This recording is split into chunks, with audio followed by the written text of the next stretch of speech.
역사서 읽기 8번째 강의 시간입니다. 오늘은 민수기 26장부터 살펴볼 텐데 우리 같이 기도하고 시작하겠습니다. 하나님, 매일마다 하나님의 말씀을 저희가 읽으며 하나님이 믿다가 또 마음에 와닿는 말씀들을 통하여 하나님을 묵상하고 또 우리의 현실을 하나님 발견해 나갑니다.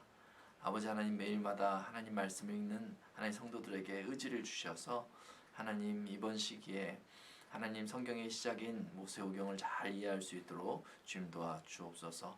예수님의 이름으로 기도합니다. 아멘. 오늘의 주제를 정해보라면 세대 교체라고 말할 수 있습니다. 민수기 26장부터는 세대 교체된 이스라엘에 대해서 이야기해주고 있습니다. 26장 첫 시작이 인구조사입니다. 인구조사의 결과가 무엇이냐? 그 결과는요, 1세대가 다 죽었다. 여호수아와 갈렙 외에는 다 죽었다라는 것이죠.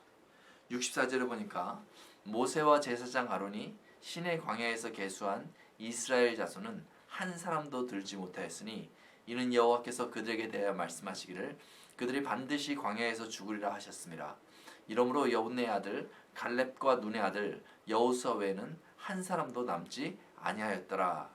이렇게 말하고 있습니다. 심지어 모세의 형이었던 아론도 민수기 20장에서 누이도 그곳에서 죽고 만 것이죠. 이제 여호수아와 갈렙 그리고 모세만 남아 있습니다. 26장부터 이어지는 내용은 그 다음 세대가 요단강을 건너서 가나안 땅에 들어갈 준비를 하는 그런 과정이라고 말할 수 있습니다. 27장에 보면 아론의 아들 엘르아살이 여호수아에게 안수하여 후임자로 세우는 그런 장면을 보게 됩니다. 그 슬로바앗의 딸들이 형제가 없기 때문에 기업을 이을 수 없는 그 문제에 대해서 좀 중요하게 다루고요.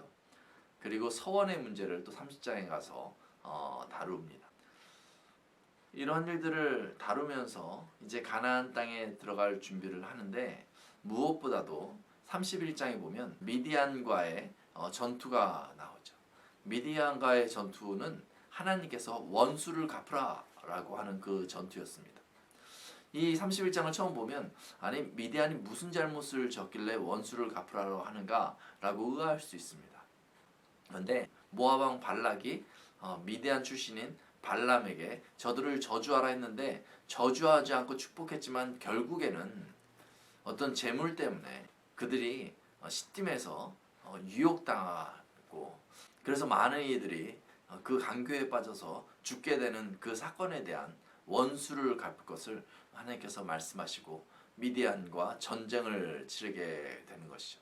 그렇게 미디안과의 전쟁을 승리하고 나서 이제 요단 동편에 이르렀을 때에 세 지파가 그 요단 동쪽의 땅을 달라고 요구하죠. 그래서 그 세 지파한테 두 지파 반인데요. 갓, 루벤, 므낫세 반 지파에게 그 요단 동편 땅을 주기로 하고 대신 가나안 땅에 같이 들어가서 싸우고 나서 돌아오라라고 그렇게 이야기하는 것이 나옵니다. 그리고 요단을 건너서 가나안에 들어가야 싸워야 할 텐데 어떻게 이길까에 대한 대책이 먼저가 아니라 땅을 어떻게 나눌까라는 것을 먼저 계획한 것이죠. 요단 동편에서 마음을 추스리고 그리고 들어가려고 하는 것이죠. 그래서 민수기의 마지막은 이렇게 끝이 납니다. 이는 여리고 맞은편 요단과 모압 평지에서 여호와께서 모세를 통하여 이스라엘 자손에게 명령하신 계명과 규례니라 이렇게 얘기하고 있어요. 이제 다 온 거예요. 요단강만 건너면 가나안 땅인 것이죠. 자, 이렇게 하고 민수기가 끝이 납니다. 그러면 이제 여기서 바로 이제 강을 건너서 여리고성을 무너뜨리러 가면 되는 거거든요. 그런데 항상 중요한 것이 무엇입니까? 말씀이에요, 말씀. 하나님의 백성들은요, 그냥 우리 마음대로 빨리 하고 우리 마음대로 계획하는 것이 중요한 것이 아니라요. 하나님의 말씀을 잘 듣고 그 말씀을 기억하고 그 말씀대로 살아가는 것이 진격하는 것보다 훨씬 중요한 것이죠. 그래서 신명기의 말씀이 있는 거예요. 이렇게 모세오경을 읽다가요, 이 신명기에 이르면 이게 무슨 말인지 몰라요.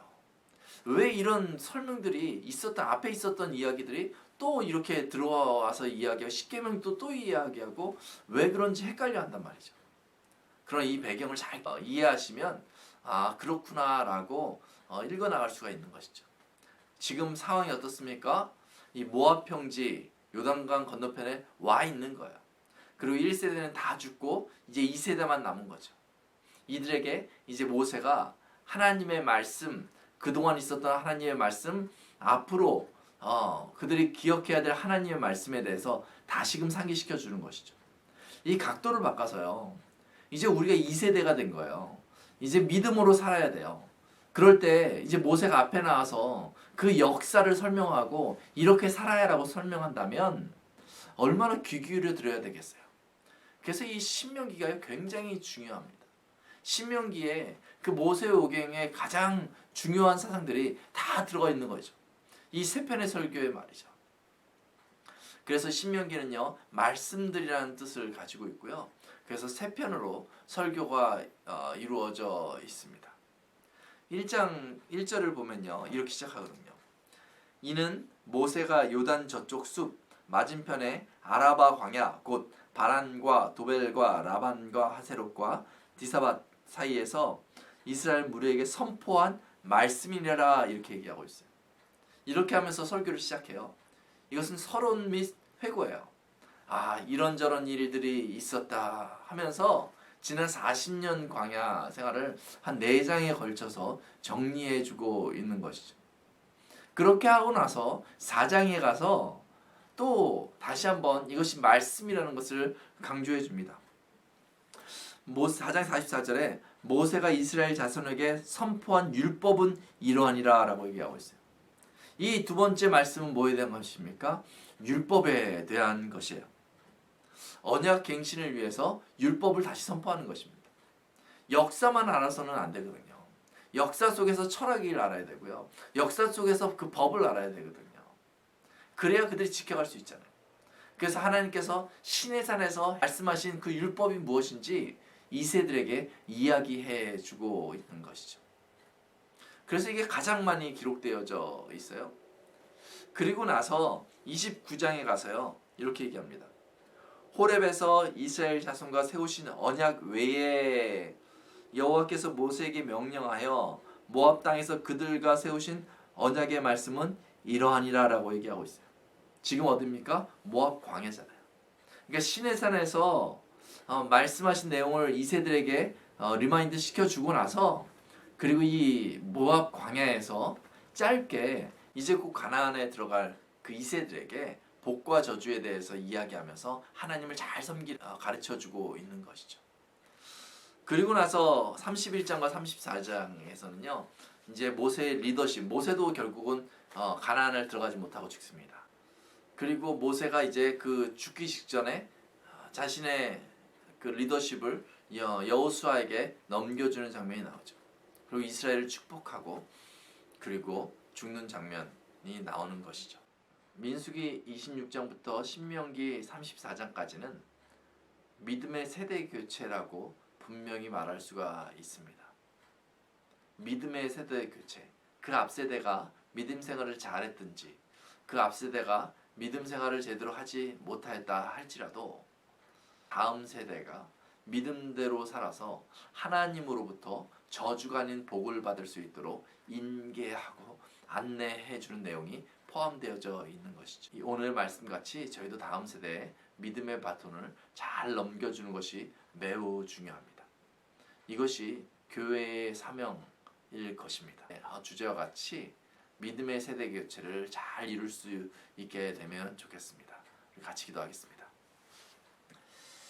하나님, 계속해서 성경을 읽어 나갑니다. 이제 민수기와 신명기를 마무리하는 그런 시점에 와 있습니다. 하나님, 모세오경의 말씀을 통해서 하나님의 말씀을 잘 귀 기울여 듣고 행하는 것이 또 순종하는 것이 너무나 중요한 것을 다시 한번 살펴봅니다. 하나님, 저희가 그리하여서 하나님께로부터 오는 복을 풍성히 누리는 삶 살 수 있도록 주님 도와주옵소서. 예수님의 이름으로 기도합니다. 아멘. 우리 구약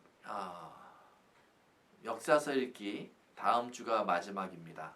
여러분 혹시 밀리신 분들이 있다면 힘을 내서 모세오경 여러분 마저 읽으시고 다시 한번 머릿속으로 한번 정리해 보시기 바랍니다. 네, 그럼 평안한 하루 되시기 바랍니다.